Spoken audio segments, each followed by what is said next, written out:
নমস্কার বন্ধুরা, মেনকা রান্নাঘরে আপনাদের সবাইকে স্বাগত জানাই।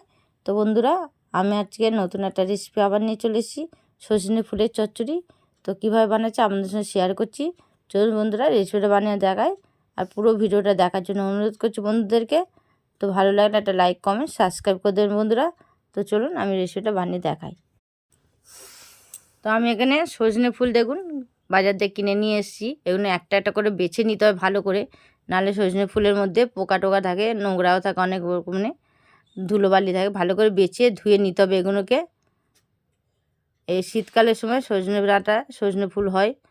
তো আমি এই সজনে ফুল দিয়ে আজ চচ্চড়ি করে দেখাবো, নিরামিষি। খুব ভালো লাগে খেতে, দারুণ লাগে। আপনারা এইভাবে বানিয়ে দেখবেন, অবশ্যই খেতে ভালো লাগবে। তো দেখুন আমি ভালো করে ধুয়ে বেছে নিয়েছি, জলটা ঝরিয়ে নিয়েছি।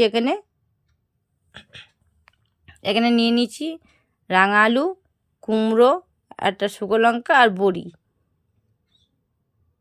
তো কড়াই তেল দিয়ে দিলাম। আগে বড়িগুলোকে আমি ভেজে নেবো একটু। তো তেল গরম হয়েছে, বড়িগুলো দিয়ে দিলাম, দিয়ে এবার ভেজে তুলে নিচ্ছি। এই সজনে ফুল খেতে খুবই ভালো লাগে, শরীরের পক্ষেও খুব ভালো উপকার। আর এই শীতকালে লোকের সবাই সজনে ফুল খায়। শীতকালে এমন তো পাওয়া যায় সজনে ফুলটা।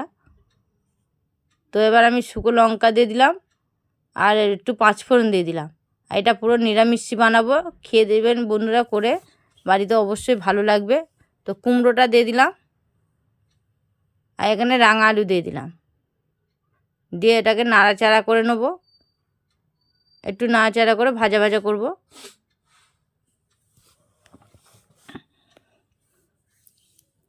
দিয়ে একটু সামান্য নুন দিয়ে দিলাম স্বাদ মতন, একটু হলুদ গুঁড়ো দিয়ে দিলাম, একটু জিরে গুঁড়ো দিয়ে দিলাম, দিয়ে নাড়াচাড়া করে নিচ্ছি। দিয়ে একটু ঢাকা দিয়ে দিলাম, কম আঁচে ঢাকা দিয়ে। তো ঢাকনাটা খুলে দিলাম, একটু নরম হয়ে গেছে আলুগুলো আর আলুটা আর এটা কুমড়োটা। তো ফুলগুলো এবার আমি দিয়ে দিচ্ছি। এটা করতে খুবই তাড়াতাড়ি আর খেতে খুবই স্বাদ হয়েছে, খুবই ভালো হয়েছে, টেস্ট হয়েছে। তো এইভাবে নাড়াচাড়া করে নিচ্ছি একটু। এতে জল টল একদম দেবো না, এতে একদম শুকনো শুকনো চচ্চড়ি মতন হবে। দিয়ে আবার একটু ঢাকা দিয়ে দেবো, দিয়ে ঢাকা দিয়ে রান্না করে নেবো। তো দেখুন ঢাকনা খুলে দিয়েছি, একদম এখানে হয়ে এসছে চচ্চড়িটা। আপনারা চাইলে একটু জল দিতেই পারেন। এখানে আলু সিদ্ধ হয়ে গেছে, কুমড়ো সিদ্ধ হয়ে গেছে।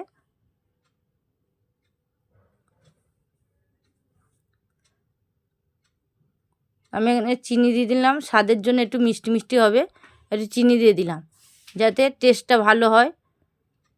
আর নিরামিষিতে একটু চিনি দিলে টেস্টটা হয় আর খেতেও খুব ভালো লাগে। সামান্য এক ফোঁটা আমি জল দিলাম, জল দিতে পারেন নাও পারেন, তো আমি একটু সামান্য দিয়ে দিলাম, কেন একটু দিলে চিনিটা দিয়েছি যার জন্যে একটু মাখা মাখা হবে। বড়িগুলো দিয়ে দিলাম নামানোর আগে, বড়িগুলো দিয়ে একটু রান্না করে নেবেন নেড়ে চেড়ে, এতে টেস্টটা খুব ভালো হবে আর খেতে বড়ি দিলে আরও বেশি টেস্ট হয়। তো দিয়ে এবার আমি নামিয়ে নিচ্ছি রেসিপিটা। তো কেমন হয়েছে দেখুন, কালারটাও খুব সুন্দর হয়েছে। তো বন্ধুরা কেমন হয়েছে একটা কমেন্টে অবশ্যই জানিয়ে দেবেন, আর একটা লাইক কমেন্ট করে দেন বন্ধুরা, আর দয়া করে একটা সাবস্ক্রাইব করে দেবেন বন্ধুরা, যাতে আরও নতুন নতুন রেসিপি আপনাদের সঙ্গে শেয়ার করতে পারি। তো এখন পর্যন্ত আবার এলাম নতুন একটা রেসিপি নিয়ে, আবার ফিরে আসবো। তো নমস্কার।